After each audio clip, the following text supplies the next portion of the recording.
On our last morning on our Botswana trip, we're sitting in a blind, or hide as they call it here, that's sunken into the ground. And right out in front, we've got a water hole.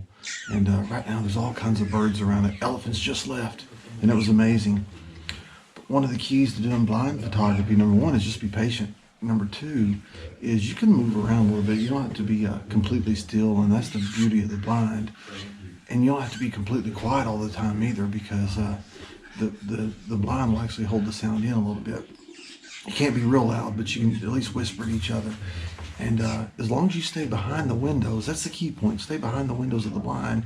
Keep your lenses behind the windows, and keep your hands and your feet and or anything behind the window, and you'll stay in the shadow. And the animals have a hard time seeing you. These elephants, I think they knew that we were here. They're a smart enough creature to know that we were here, but they weren't threatened by us at all. But those elephants, no lie, were 10 feet away from us, maybe closer than that sometimes. It was just astounding. We were using 16 millimeter lens to shoot pictures of these elephants. But like any wildlife photography, it's best to be patient and just take your time. All the birds just flew off for some reason, so I'm going to get back to taking pictures and see what's coming next.